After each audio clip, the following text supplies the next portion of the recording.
Hey, this is Ray with Ray's Engines. Welcome back to my YouTube channel. On this YouTube channel, what I do is I go through several different ways of engine building. I do YouTube videos for transmissions, suspension. Today I'm going to do a basic video of how to change a tire. Some of you might be saying, why? Well, I was taught how to change a tire as well. So I'm sure there's guys and girls out there that don't know how to change a tire. And this is a perfect time to go ahead and learn. You can just YouTube it, and it's a basic way to learn how to change a tire. I've taught my daughters how to do it, and I expect other people to teach them. So just in case you don't know, this is for you. And if you're not a subscriber, go ahead and hit that subscribe button. Also hit that like button and share this video with others. That way they can learn how to change a tire in case you get a flat out in the street in the middle of anywhere. I'm going to show you different tools. And in fact, I'm going to go ahead and start right now. Let's go ahead and get started. Down here, as you can see, there's this one here that you may have this one in your car. You may have a different type of tool. Reason we're not using this one here is because this rim, I can go with the smallest one. It'll go in there, but it's not fully sitting on the nut itself. So you want to make sure it seats all the way in the nut. None of these do. So what I have to do is get my breaker bar. What they call a breaker bar is because it'll break loose a nut. So this type, which is 13/16, will fit right in here, and that's it. What I like to do is I like to loosen up all the nuts prior to jacking it up. The reason why, once you jack this up on the front, your wheel is going to rotate, and you don't want it to rotate. You'll never loosen up the lug nuts. On the rear, on the back where you have the axle, you can jack it up and you can turn it because it'll lock up anyway, so the tire will not rotate. So on this one, remember in the front, you want it to sit like this for all the weight. That way it doesn't rotate. So let's go ahead and get started. And what I like to do also, I like to have a jack stand, just in case the jack gives up, the vehicle doesn't fall on me. If you don't have that, what you can do is use your spare tire and put it underneath while you're taking the tire that's got a blowout or a flat off. And then once you take this one off, you can take your good tire out, put this bad tire underneath.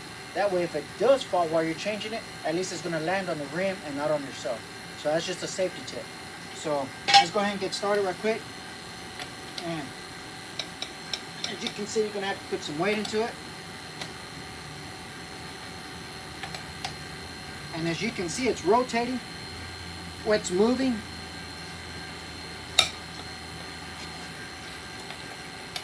But the whole tire is not rotating as if it was standing up. It was on the jack.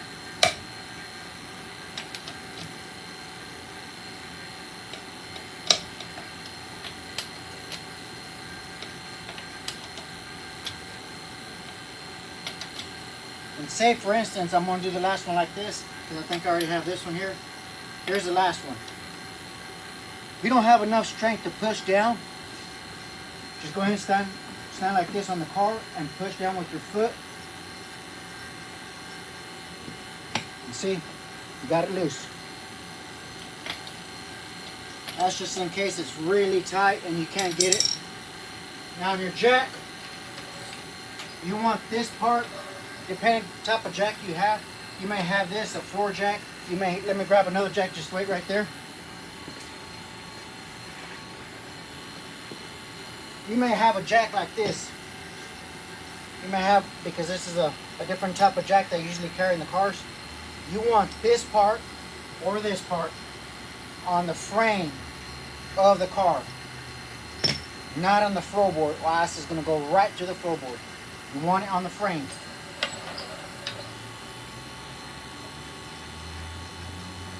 So there it is on the frame. You can go ahead and raise it up.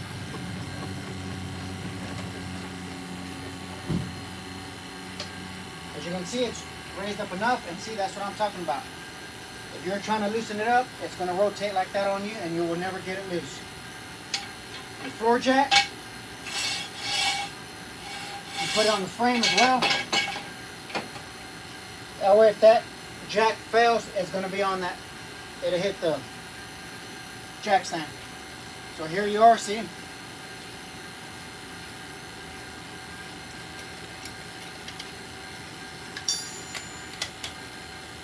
And yes, if you have an impact wrench, you can use it, but I'm demonstrating on basic tools that you're probably going to have out there if you have flat, or if you don't have an impact wrench. I usually use the impact and take this off.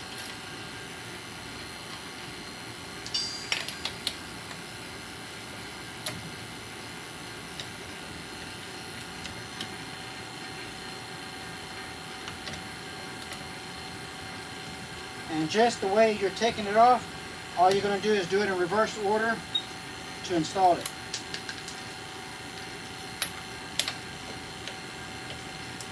And what you're going to do when you install it,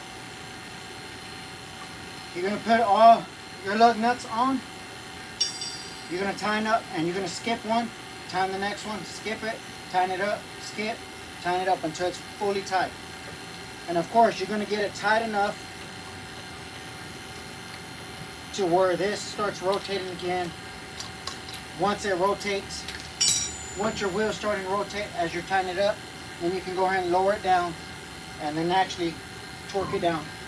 See, that's all you do. Remove it. And then if you had the other one, all you're going to do is put the old one underneath your vehicle and then put the new one on. If you don't have a jack to protect yourself. If not, you just remove this one. Say for instance you're putting a new one on. Line it up. There it is. Put your lug nuts back in.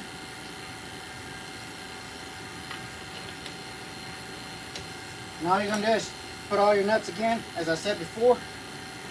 You're going to tighten one up, skip, tighten the next one up, skip, tighten this one up, and so on until it's tight. Once it's tight and it starts rotating, say for instance you're turning and it starts turning, okay then. Now it's time to go ahead and remove your jack, lower your jack stand, put it to the ground, and then go ahead and do your final torque specs, final tightening. And that's how you replace the tire. So hopefully you enjoyed this video. As I do these videos for you, to help you. So I appreciate you watching, and we'll see you on the next one.